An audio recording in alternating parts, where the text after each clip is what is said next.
Good morning, this is Dominic with TheBackVlog. Robin is joining me today and she is chewing her tug-of-war rope. And she thinks I'm playing with her now. So I just watched, yesterday I finished it, the first season of the anime classic Legend of the Galactic Heroes. I don't know, yeah, I was making sure there was no glare on the thing.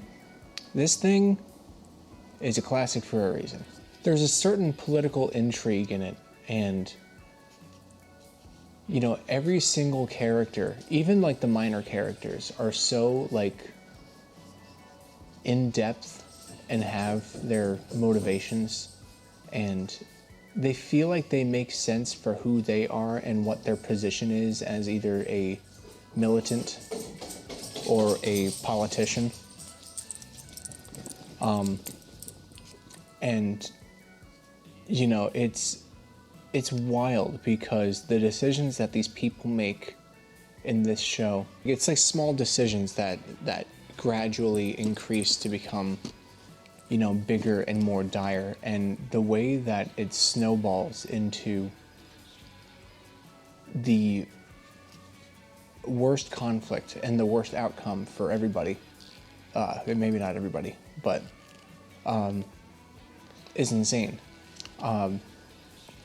You know, you have like political corruption and a human ego clouding judgment and clouding morality.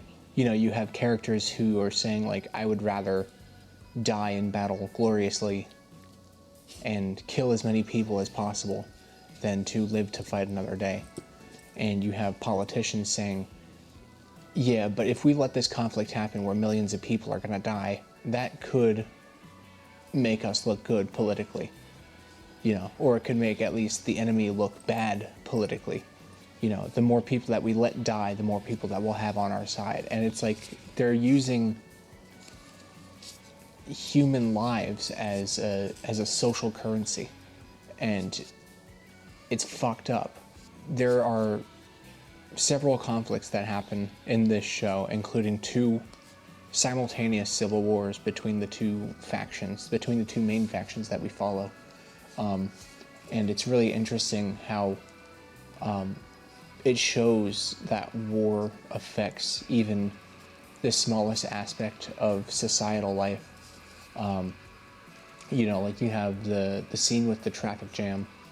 I don't remember after which battle it is, but there's a battle that takes place, and Yang Wen Li, one of the main characters, is with some of his commanding officers, and they're trying to get to a meeting, and they're in this traffic jam. And the reason that this traffic jam is happening is because there's not enough people to operate the technology of the highways there, because all of the competent people, well, not competent, but the people who are the most trained went off to fight in the battle. And now you have this massive traffic jam. You know, you have like planets getting invaded, and you show like the microcosms of those planets, and just, you know, putting a microscope on individual families and individuals in those families, and seeing how connected they are to their home, willing to put themselves on the line to protect the home and the people that they love. Yeah, it's really dark, and it's got a lot to say, especially considering with today's political climate. I feel like something like this is timeless, because in one point or another it will be relevant once again. You know, this thing came out, I want to say 50 years ago, and here we are 50 years later, potentially ramping up into a similar situation. The battles in the show, the space battles, are really cool, because they're not like action-packed space battles like Star Wars. They're more like chess matches, and you see like admirals. Oh my god, I always have to sneeze while I'm trying to film these things. It's more about the admirals and the fleets outsmarting each other than it is the action-packed lasers blowing ships up in space, because it's mainly about formation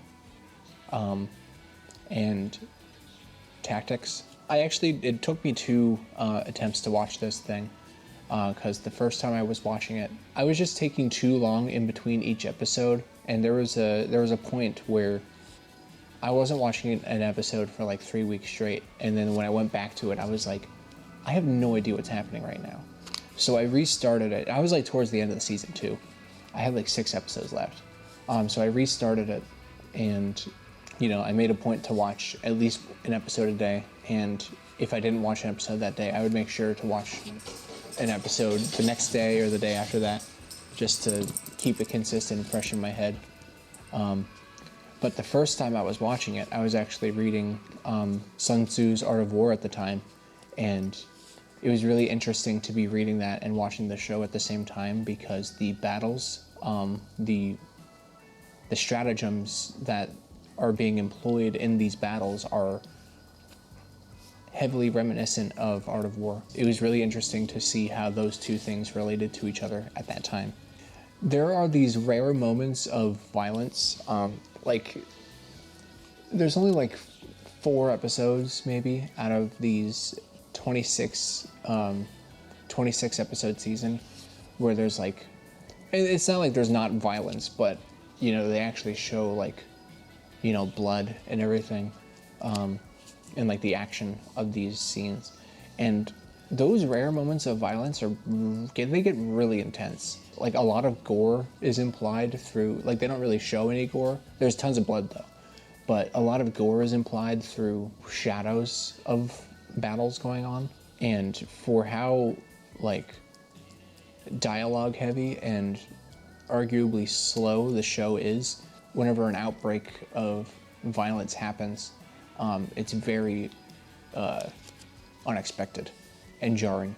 After I finished the season yesterday, I realized, and like I was slowly coming to this realization, but this show is like anime Game of Thrones in space. I've never seen Game of Thrones. I'll probably maybe watch it one day. I'm not really in a rush. I don't know if I'm really missing anything, but yeah, Legend of the Galactic Heroes is anime Game of Thrones in space. I'm really excited to see where these characters are going to go, because of the overzealousness of, the politicians on Yang Wen-Li's side, the Free Alliance's side, and the ambition of Lohengram's conquest. Each of those characters lost somebody that they loved. It's going to be really interesting to see how both of those characters take that loss and develop as people. Once or twice a year, for the past 4 years or so, I've noticed that, and maybe it was like every single year, I never really noticed this pattern until recently, but every so often, once or twice a year, I will come across a piece of media that will become one of my absolute favorites and like change me as a person and like be part of my personality. Last year it was Outer Wilds and Disco Elysium. I played those for the first time, and both of those were insane. The year before that, it was Yoko Ogawa's The Memory Police and Paul Auster's Moon Palace, those 2 books. The year before that was, and you're gonna make fun of me, but the year before that was Infinite Jest. I want to say Earthbound and Sekiro, but I don't remember if I played those in 2022 or 2021. I think I played those in 2021. But the same year as that was also House of Leaves, the Danielewski book. The year before that, the COVID year, was Death Stranding. I think like I can catalog my whole life from 2020 onwards. I mean, obviously we know I'm kind of like being I'm on a tangent now, but 2020 was like a cornerstone in everybody's life. That was like the turning point, and now we're here. So take that how you will. But this year, I think, because I haven't gotten there yet, I was really hoping to, but it's still early. It's like late April. So, you know, I hope by the end of the year, The Legend of the Galactic Heroes will be that piece of media that is like, okay, this is part of my personality. I just remembered the year Moon Palace and The Memory Police, 2023, that was also my Silent Hill 2 year. That was the first year I played Silent Hill 2, and I was like, yep, this is... I can't say this is me, because that's, you can't say that, considering what happens in Silent Hill 2. But yeah, I'm just rambling now. Legend of the Galactic Heroes, the first season, I was floored by, and I can only imagine how things are going to go from here. All I have to say, if you know, you know, but all I have to say is RIP. Oh man, that,